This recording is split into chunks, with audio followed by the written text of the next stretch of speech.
오늘 말씀 같이 읽겠습니다. 야고보서 4장 우리 1절에서 10절 말씀입니다.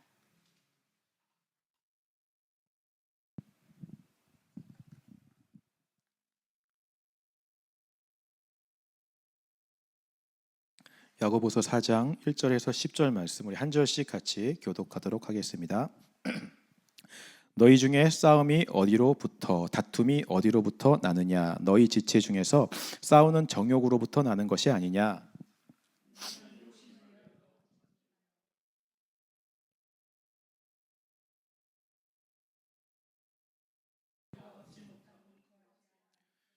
구하여도 받지 못함은 정욕으로 쓰려고 잘못 구하기 때문이라.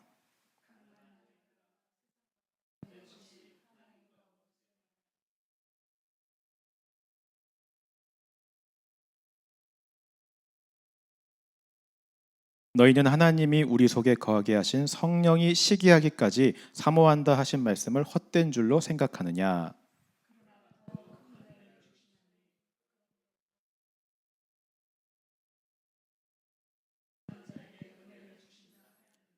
그런즉 너희는 하나님께 복종할지어다. 마귀를 대적하라. 그리하면 너희를 피하리라.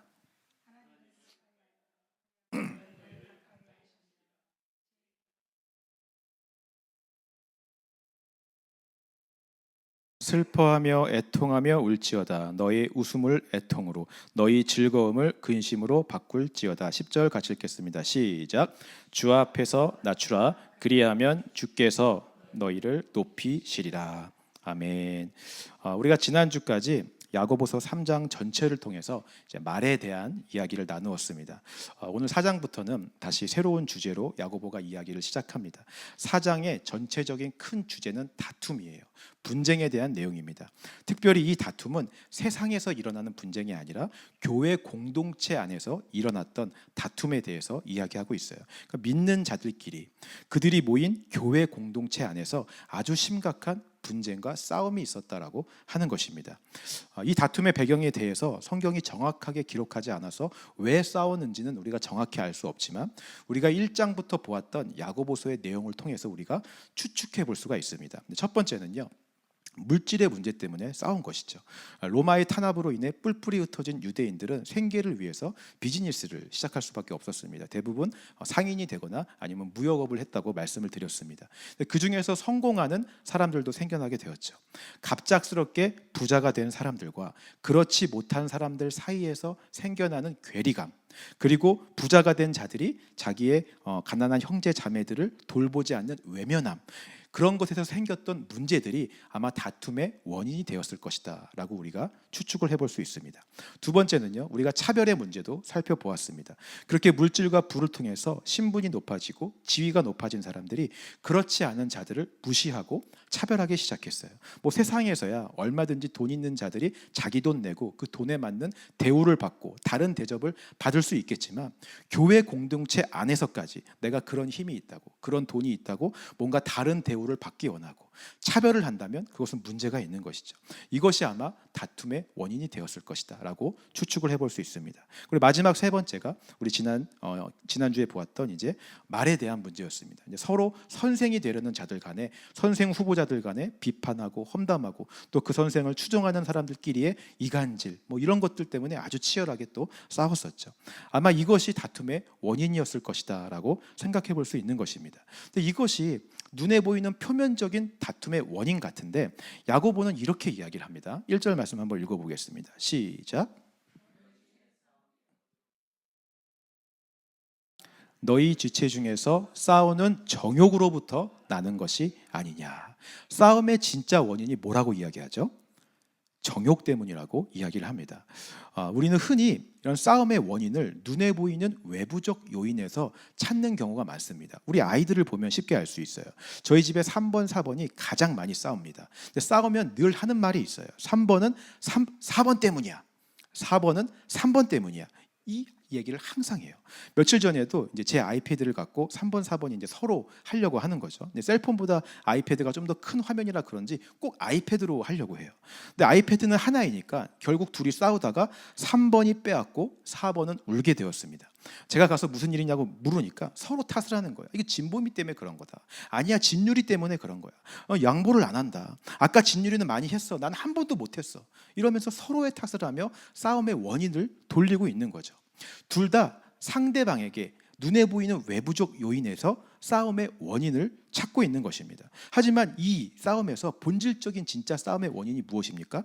내가 쟤보다 아이패드를 더 많이 하고 싶은 욕심이 싸움의 진짜 원인이라고 하는 것이죠. 사실 우리 안에 있는 이 내부적 요인, 이 안에 있는 욕심, 이 정욕이 대부분 모든 문제의 원인이 되는 경우가 많다라고 하는 것입니다. 신앙생활도 마찬가지죠. 우리는 살아가면서 우리 삶에 어떤 문제가 닥칠 때, 어려움이 닥칠 때 다 외부의 탓을 하죠. 눈에 보이는 외부적 요인이 문제라고 생각을 합니다. 저 사람 때문에 내가 힘든 거야. 이 상황이 나를 어렵게 만들었어. 내 자녀가 내 말을 안 들어. 직장에서 내가 불합리한 일들을 당했어. 그러니까 내가 힘들고 어려움을 겪는 대부분의 요인이 내가 밖에서 겪는 외부적 요인 때문이라고 생각을 하는 거예요. 근데 대부분 사실은 내 안에 있는 정욕이 원인인 경우가 많다라고 하는 것입니다. 진짜 문제는 밖에 있는 것이 아니라 이 안에 있는 것이죠. 이 안에 있는 정욕이 채워지지 않기 때문에, 이 안에 있는 정욕이 만족하지 못하기 때문에 거기서 나오는 문제와 어려움이 대부분인 경우인 것입니다. 근데 문제는요, 교회에 출석하는 많은 사람들이 자기의 문제의 대부분의 원인을 다 외부적인 것 때문이라고 믿는 거예요. 그래서 교회에 와서도요, 이 외부적 요인만을 해결해 달라고 기도하고 구합니다. 교회도 열심히 나오고 새벽 기도도 빠지지 않고 정말 신앙생활 열심히 하는데 포커스가 잘못 맞춰져 있는 거예요. 이 그림을요, 우리가 몇 주째 아주 잘 사용하고 있죠. 제가 이런 이미지로 만들어 달라고 AI한테 부탁을 한 거예요. 진짜 근본적인 문제는 우리 안에 있는 본질이에요. 더러운 구정물과 같은 이 죄악이 우리 안에 있는 진짜 문제입니다. 근데 우리는요, 눈에 보이는 저 수도꼭지가 문제라고 생각을 해요. 항상 이 수도꼭지를 바꾸어 달라고 하나님 앞에 기도를 합니다. 이걸 좀 더 화려하게 바꿔주세요. 좀 더 멋있게 바꿔주세요. 훈련하고 금칠하고 애쓰면 문제가 해결되고 다 달라질 거라고 믿는 것이죠. 근데 성경은 그렇게 말하지 않습니다. 모든 문제의 원인은 우리 안에 있는 정욕, 본질, 죄가 문제라고 이야기하고 있어요. 그리고 예수님이 이 땅에 오신 이유는 바로 그 본질적인 문제를 해결하러 오셨다라고 말씀하고 있는 줄 믿습니다. 여러분 이렇게 믿으십니까? 그래서 우리는 예수님께 기도할 때도 구할 때도 이 본질적인 문제를 가장 먼저 해결해 달라고 구해야 되는 거예요. 그게 먼저 그의 나라와 그의 의를 구하는 모습인 것입니다. 성경에 이런 장면도 나오죠. 누가복음 12장 13절 14절 말씀 한번 읽어보겠습니다. 시작.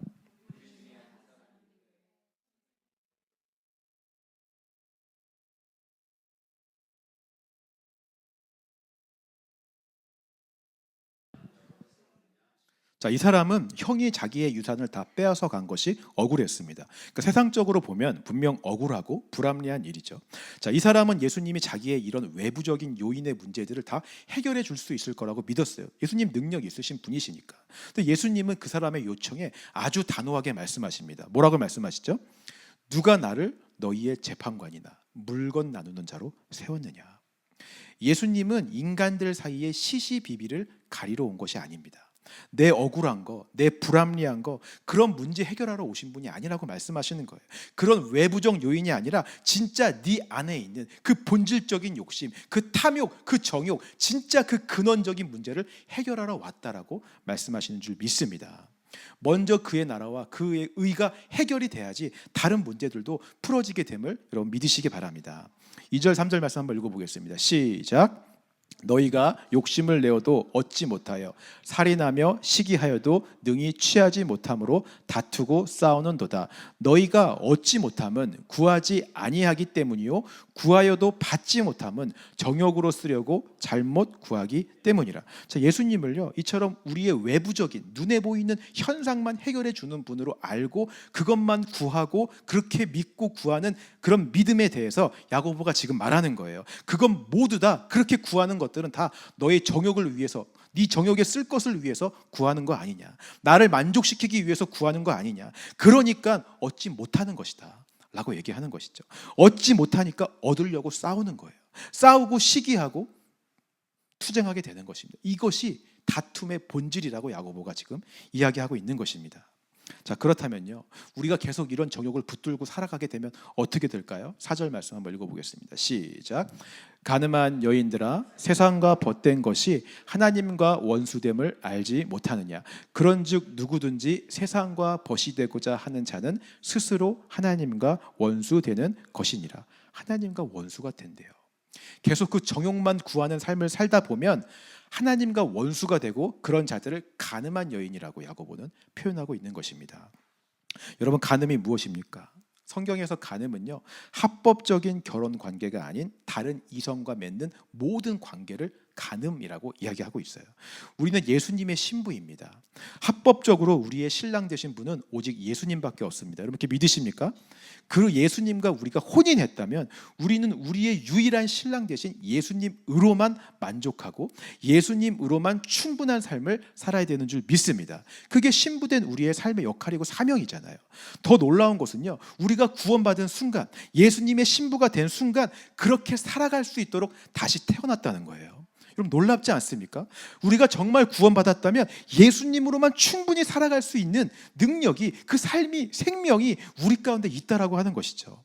태초에 지음받은 목적대로 하나님의 형상을 담는 그릇이 완전히 회복되었어요. 그래야 하나님의 형상을 닮음으로 만족하고 기뻐하고 완전해질 수 있는 존재로 다시 거듭나게 된 것입니다.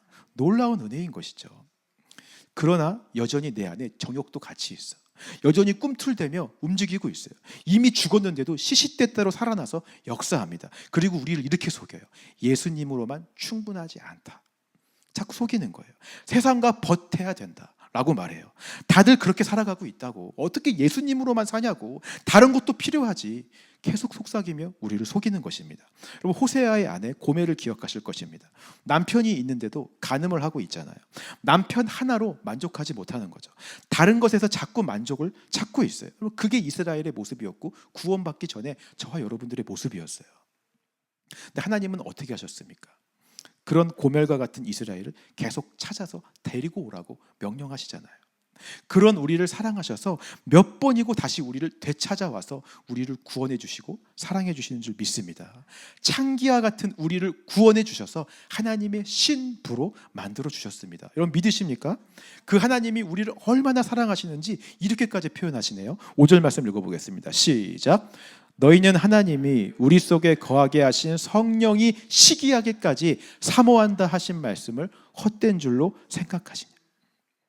우리를 질투하시기까지, 시기하시기까지 우리를 사랑하신다라고 말해요. 아니, 도대체 우리가 무엇이 간데 이런 죄인인 우리를, 고멜과 같이 매일 간음하는 우리를 질투하시기까지 사랑하신다라고 말씀하십니까? 제가 작년에 성지순례를 갔는데 같이 가셨던 이 부목사님들 중에, 같이 가셨던 목사님들 부부 중에 특별하게 이렇게 애정 표현을 잘 하시는 그런 가정이 있었어요. 부부가 있었습니다. 연세도 있으신데 정말 어딜 가시든 손을 이렇게 꼭 잡고 다니시고 이렇게 포옹하시고 너무 아껴주고 사랑하신다는 게 눈에 보이는 그런 목사님 부부셨습니다. 근데 그 모습이 너무 보기 좋은 거예요. 너무 사랑스럽고 너무 아름다워 보였습니다. 근데 그렇다고 제가 그분들을 질투하지 않아요. 시기하는 마음이 단 1도 없습니다. 그럼 왜 그렇습니까? 그분들이 저와 친분은 있지만 혈연이나 어떤 특별한 관계로 맺어진 그런 사이가 아니기 때문이죠. 쉽게 말하면 남이기 때문에 그런 거예요. 근데 만약 저의 딸이 제 눈앞에서 그러고 있다면 어떤 기분일까요? 질투가 날 것 같아요. 지금도 진범이가 학교에서 자기 남자친구 있다고 이야기를 하면 그놈이 어떤 놈인지 당장 가서 확인해 보고 싶은 깊은 분노가 이 안에서부터 막 올라오는 것을 느끼게 돼요. 딸도 이런데 내 아내가 그런다면 여러분 눈이 뒤집어지지 않겠습니까? 왜 그렇습니까? 사랑하니까. 특별한 관계로 맺어져 있으니까 질투할 수 있는 거예요. 근데 하나님이 우리를 질투하신대요. 하나님이 그만큼 저와 여러분들을 특별하게 생각하세요. 특별하게 사랑하시고 특별하게 여기신다라고 하는 것이죠. 그렇기 때문에 우리를 위해 자신의 모든 것도 내어버리시는 거예요. 하나님의 가장 사랑하는 독생자 예수 그리스도를 십자가에 죽게 할 만큼 여러분들을 사랑하심을 믿으시기 바랍니다. 그 사랑으로 저와 여러분들 다시 신부 삼아 주셨대요. 그래서 우리도 이제 하나님처럼 정말 예수님만 사랑하고 우리의 신랑 되신 예수님으로만 충분히 기뻐하고 만족할 수 있게 다시 태어나게 해주신 줄 믿습니다. 6절 말씀 읽겠습니다. 같이 읽겠습니다. 시작. 그러나 더 큰 은혜를 주시나니 그러므로 일렀으되 하나님이 교만한 자를 물리치시고 겸손한 자에게 은혜를 주신다 하였느니라. 그 놀라운 사랑으로 우리를 사랑하시고 우리를 구원하셔서 신부 삼아 주신 그 은혜에 대해서 야고보가 이렇게 표현해요. 더욱 큰 은혜를 주셨다. 너무나 당연한 것이죠. 여러분, 제가 미국에 처음 올 때 그때 막 스마트폰이라고 하는 게 나오기 시작하던 시기였습니다. 그때 아이폰 2, 아이폰 3 이런 게 막 나오기 시작했어요. 저는 그때까지도요 사실 2G 폰을 사용하고 있었습니다. 이렇게 생긴 폰을 사용하고 있었죠. 그리고 미국에 와서도 처음에는 선불폰을 사용을 했어요. 그러니까 스마트폰을 거의 사용해 본 적이 없었죠. 그러다가 이제 교회 사역을 하면서 그 당시에 처음 나왔던 갤럭시 노트 2라고 하는 폰을 처음 이제 사용하게 되었어요. 이걸 쓰게 되니까 정말 신세계인 거예요. 아니, 핸드폰으로 인터넷을 할 수가 있네, 영상도 볼 수 있네, 노트로 펜처럼 글도 쓸 수가 있네, 사진도 찍을 수 있네. 일반 2G 폰이랑은 비교도 안 되는 너무너무 좋은 기능이 많이 있는 것이죠. 여러분, 제가 이전에 쓰던 2G 폰을 다시 갖다 쓰겠습니까? 절대로 쓰지 않죠. 이미 더 좋은 것, 더 귀한 것을 경험했기 때문에 이전의 것은 잊어버리게 되는 거예요. 여기서 말하는 더욱 큰 은혜가 바로 그것을 말하는 것입니다. 우리는 신랑 되신 예수님의 사랑을 받았잖아요. 세상이 줄 수 없는 가장 좋은 것, 가장 귀한 보배이신 예수님의 생명을 받은 줄 믿습니다. 그럼 이전의 것이 여러분 눈에 들어오겠어요? 이전에 우리가 구하고 찾던 세상의 것들이 눈에 들어오겠습니까? 성경 기자들처럼 헛되고 헛된 것으로 여겨지게 되고 사도 바울처럼 배설물로 여기게 되는 거예요. 이미 좋은 보물이 있는데 이전 것들은 다 버리게 되는 거죠. 더욱 큰 은혜, 더욱 큰 보물이신 예수님, 우리의 유일한 신랑 되신 예수님으로만 만족할 수 있게 되는 줄 믿습니다. 여러분, 만약 그렇지 않다라고 속이는 것이 있다면 그게 정욕인 거예요. 그게 하나님의 원수인 것입니다. 우리가 더 이상 속지 않았으면 좋겠어요. 이 원수는 2000년 전에 십자가에서 분명히 죽었음을 믿으시기 바랍니다. 아무런 힘이 없어요. 아무리 속여도요, 우리 안에는 이미 예수님으로만 충분할 수 있는 생명이 있습니다. 이미 더욱 큰 은혜와 더욱 큰 보물을 가지고 있어요. 믿음으로 믿고 나아간다면 신랑 되신 예수님과 함께 가장 기쁘고 만족한 은혜의 생활을 누리게 될 줄 믿습니다. 그 은혜를 경험하시는 저와 여러분들 되시기를 주님의 이름으로 축원합니다. 7절 8절 말씀 같이 읽겠습니다. 시작.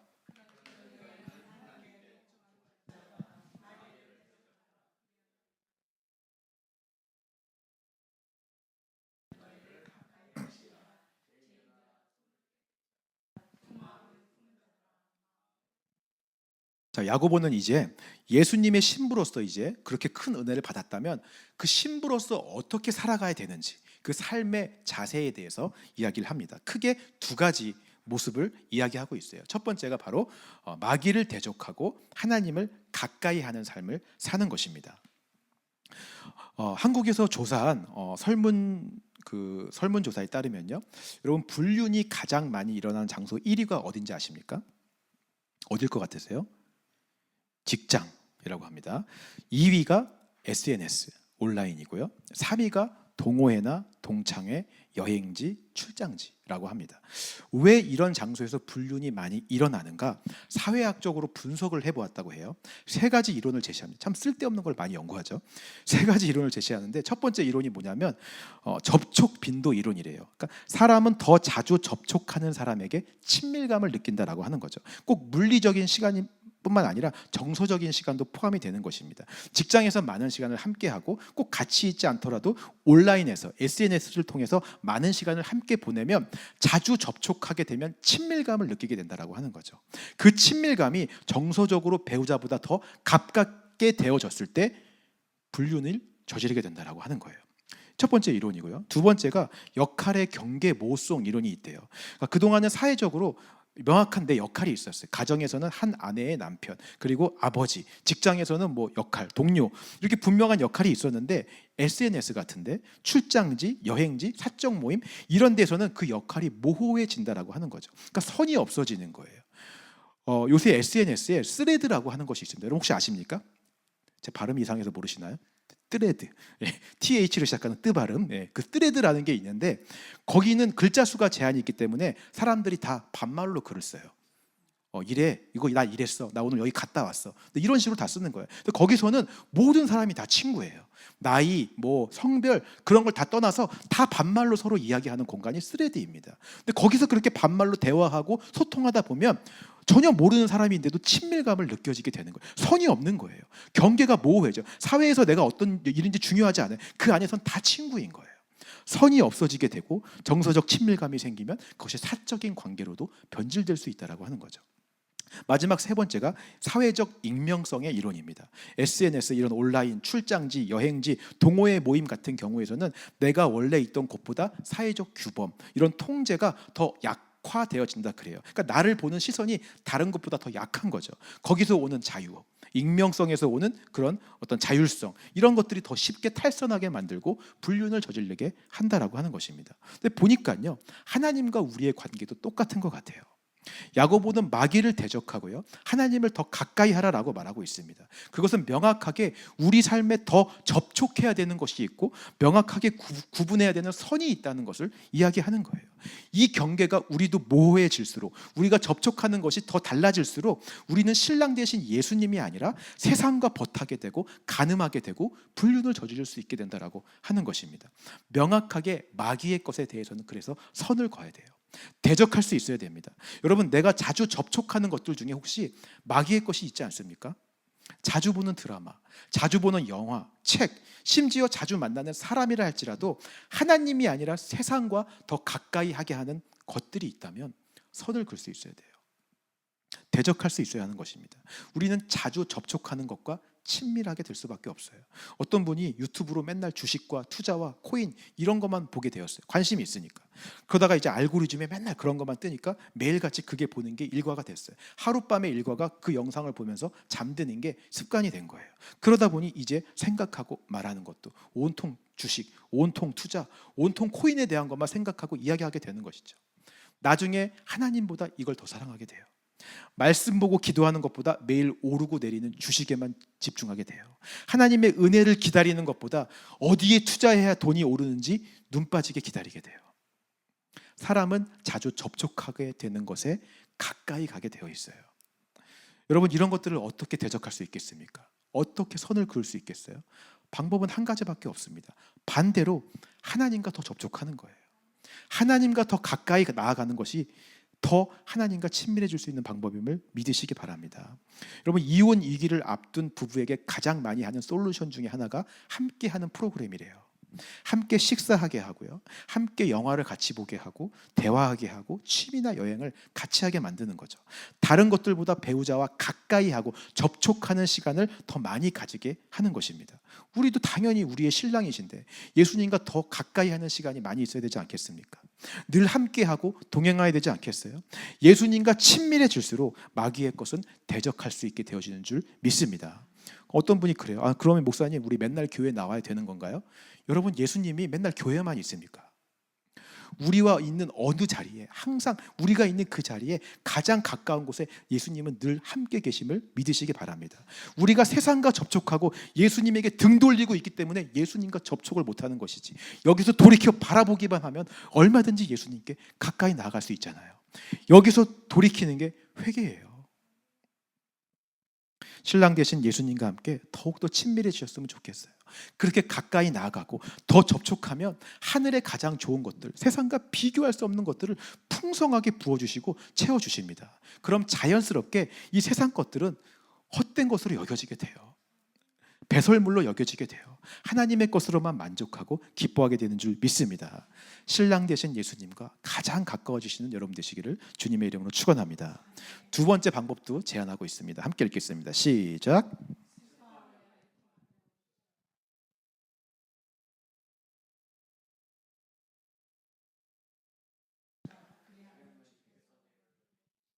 신부로서 우리가 두 번째로 어떻게 살아야 되는가? 그것은 애통해 하면서 나를 낮추는 것이다라고 야고보가 이야기하고 있습니다. 특별히 너희의 웃음을 애통으로 바꾸고요, 슬픔으로 바꾸고요, 즐거움을 근심으로 바꾸라라고 이야기를 하고 있습니다. 여기서 말하는 웃음, 여기서 말하는 즐거움은 세상에서 얻는 쾌락적 기쁨을 이야기하고 있어요. 즉 내 안의 정욕이 만족할 때 나오는 즐거움과 쾌락과 그 기쁨을 말하는 것입니다. 그 정욕의 만족을 근심으로 바꾸고요, 슬픔으로 바꾸라라고 이야기하고 있는 거예요. 이 말은 다시 말하면 너의 본질에 있는 그 정욕을 괴롭게 만들어라, 그 본질을 죽여라 라고 하는 뜻인 것이죠. 여러분 믿으십니까? 이 본질이 괴롭고 근심할수록 우리는 낮은 자의 마음이 되게 돼요. 내 본질은 끊임없이 높아지려고 하는데 이 본질을 괴롭게 할수록 우리는 낮은 자가 돼요. 낮은 자가 되면 예수 그리스도가 살아나시고 높은 자가 되시고 예수님의 마음과 인격을 부어주시고 그러면 예수님과 가까이 지낼 수밖에 없게 되는 것입니다. 너무나 당연한 진리인 것이죠. 그래서 우리는 우리 스스로 우리 본질이 괴롭게 될 수 있는 곳, 우리 본질이 힘들고 애통하고 눈물 흘릴 수 있는 곳으로 기꺼이 들어갈 수 있는 훈련을 할 수 있어야 돼요. 내 본질이 괴롭게 되는 불편한 자리에 들어갈 수 있는 용기가 필요한 것입니다. 예전에 제가 부목사로 사역할 때요, 저는 제가 잘하는 것만 하고 싶었어요. 내가 많이 해보고 경험이 많아서 잘할 수 있는 것들만 하고 싶은 거죠. 그게 더 편하잖아요. 일하기도 쉽고 성과를 내기도 더 쉽습니다. 아마 대부분의 사람들이 저와 같이 생각을 할 거예요. 근데 부목사라는 직책이 내가 하고 싶은 것만 할 수 없는 직책이에요. 교회 사역이 워낙 다양하다 보니까 내가 해보지 않은 것도 해야 되고요, 생전 처음 해보는 것도 해야 될 때가 있습니다. 달란트나 은사가 전혀 없는데도 그 일을 맡아서 감당해야 될 때가 있는 거죠. 근데 처음에는 그런 일들이 맡겨졌을 때 너무 하기 싫은 거예요. 이게 불편해, 괴로운 거예요. 내가 꼭 이걸 해야 되나? 내가 이런 일까지 해야 돼? 너무 하기 싫은 거죠. 마음이 벌써 그러니 사역에서도 하기 싫은 티가 막 나겠죠, 당연히. 그리고 벌써 마음이 없는 것은 주변 사람들도 알아. 아, 저 목사님 이거 하기 싫어하시는 것 같아. 사역이 잘 될 수가 없는 거죠. 내 본질과 정욕이 즐거워하지 않는 일을 하고 싶어 하지 않고, 즐거워하지 않은 장소는 가고 싶어 하지 않고, 즐거워하지 않은 사람과 만나고 싶어 하지 않는 것, 여전히 내 안에 정욕의 만족을 위해 살아간다는 증거인 것입니다. 근데 하나님께서 이 모습을 저에게 지적하시는 거예요. 그러니까 사역자들이 매일 아침 모여서 말씀을 묵상하고 나누는 시간이 있었는데 그날 제가 말씀을 이제 준비할 차례였어요. 말씀을 묵상하는데 그날 본문이 이 땅의 가장 낮은 모습으로 종의 형체로 오신 예수님을 설명하는 그런 내용의 본문이었어요. 하나님이신 예수님이 이 하늘의 모든 영광을 버리고 가장 불편한 곳으로 오셨다라고 이야기하고 있어요. 가장 낮은 자의 모습으로 종의 형체를 빌어서 이 땅에 오셨다라고 말씀하시는 거예요. 나같이 정욕으로 사는 사람들 구원하시기 위해서 더 이상 정욕으로 살지 않고 하나님의 만족으로 예수 그리스도의 기쁨으로 살아가게 하시려고 스스로를 버려서 불편한 자리로 기꺼이 들어가셨다라고 말씀하시는 거예요. 그 본문을 읽으니 내 모습이 보이게 되는 거죠. 그동안 또 정욕으로 내 만족만을 위해, 내 기쁨과 내 웃음과 내 즐거움만을 위해 살았구나. 하나님 앞에 회개하게 되고요, 회개하게 되니까 기꺼이 내 마음도 불편한 곳으로 들어가지게 되어지더라고요. 자연스럽게 그렇게 되어지는 것입니다. 제가 그날 사역자들한테 얘기했어요. 다른 사역자들한테 내가 그동안 이런 마음으로 사역했었다. 회개한다. 나 앞으로 나에게 맡겨주는 것이 어떤 사역이든 사명으로 감당하겠다. 그것이 불편하고 내가 하기 싫은 일을 할지라도 기꺼이 들어가서 감당하겠다라고 솔직하게 나누고 사역자들에게 고백을 했습니다. 물론 너무너무 괴로워요. 하면 할수록 내 본질은 슬퍼해. 막 괴로워하고 하기 싫다고 막 난리를 쳐. 불편해해요. 근데 놀랍게도요, 내가 그렇게 죽을수록 예수님은 살아나시는 것을 경험하게 되는 줄 믿습니다.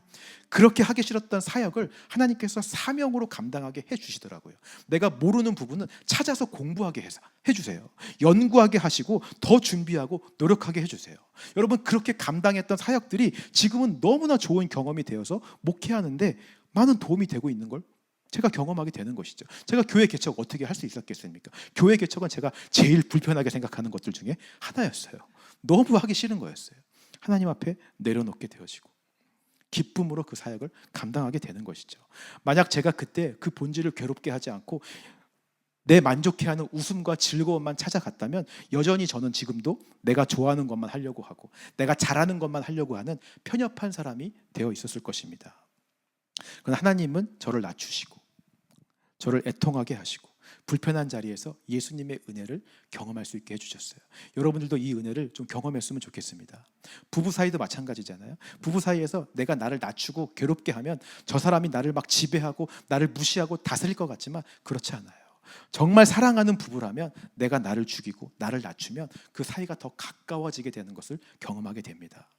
하나님과 우리 사이도 마찬가지예요. 내가 죽으면, 나를 괴롭게 하면 예수님은 살아나시는 줄 믿습니다. 오늘 말씀을 정리하기 원합니다, 여러분. 오늘 문제의 발단은요, 우리 안에 있는 다툼이었어요. 근데 그 다툼의 진짜 원인은 외부적 요인이 아니라 내부적 요인이었습니다. 바로 우리 안에 정욕이 진짜 문제였어요. 이 정욕은 끊임없이 나를 만족시키라고 얘기하고요.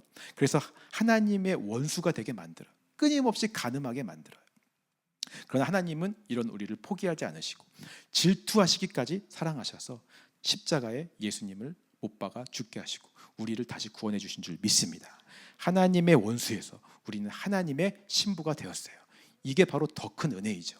이전과는 비교할 수도 없는 더 큰 은혜, 더 큰 보배를 우리가 받은 줄 믿습니다. 그럼 하나님의 신부된 자로서 우리가 이제 어떻게 살아야 되겠습니까? 당연히 신랑을 가까이 하며 살아야 돼요. 마귀를 대적하며 더 신랑을 접촉하며 더 신랑과 가까이 하는 삶을 살아야 됩니다. 두 번째로 신랑 앞에서 더 나를 낮추고 더 나를 괴롭게 하고 내 본질은 죽이고 예수님이 높아지시도록 나의 주인 대신 신랑 대신 예수님이 나를 다스리시도록 내어드릴 때 우리는 예수님과 가장 가까운 행복한 결혼 생활을 하게 될 줄 믿습니다. 이렇게 정욕을 이기고 다툼과 분쟁에서 자유로워질 수 있는 저와 여러분들 되시기를 주님의 이름으로 축원합니다. 그래서 이번 주 빛을 비추는 행동을 소개해 드립니다. 하나님과 더 많이 접촉하는 한 주가 되었으면 좋겠어요. 단순히 성경을 읽고 기도하는 것이 여러분들이 하나님과 접촉할 수 있는 방법이라면 그렇게 하시기 바랍니다. 교회 나오는 것이 방법이라면 그렇게 하시고요. 예수동행을 쓰는 게 방법이라면 그렇게 하시고요. 어떤 것이든지 내가 접촉하고 있던 세상에서 돌이켜 예수님 앞으로 나올 수 있게 하는 것들이 있다면 오늘 그렇게 해보는 한 주간이 되었으면 좋겠어요. 하나님과 가장 가까운 곳에서 하나님이라면 어떻게 하셨을까? 내 신랑이신 예수님이라면 이때 어떤 말을 하시고 어떤 행동을 하셨을지 늘 생각하며 물어보며 교제하며 여러분 그 삶을 한번 누려보시기 바랍니다. 두 번째로는요, 불편한 곳에 기꺼이 좀 들어가시는 한 주가 되었으면 좋겠어요. 내가 가고 싶지 않았던 장소, 하고 싶지 않았던 일, 직장에서도 마찬가지고요. 만나고 싶지 않았던 사람, 대화하고 싶지 않은 사람들이 있었다면 한번 이번 주에 한번 만나보고 해보고 가보면 어떨까요? 그래서 내 본질이 조금이라도 괴롭게 되고 불편해서 내가 죽고 예수가 살아날 수 있다면 얼마나 복이에요. 한번 그렇게 해보시는 한 주가 되었으면 좋겠습니다. 정욕에서 해방되어지고 한 주간 예수님과 가장 기쁜 가장 가까운 결혼 생활을 누리시는 여러분 되시기를 소망합니다.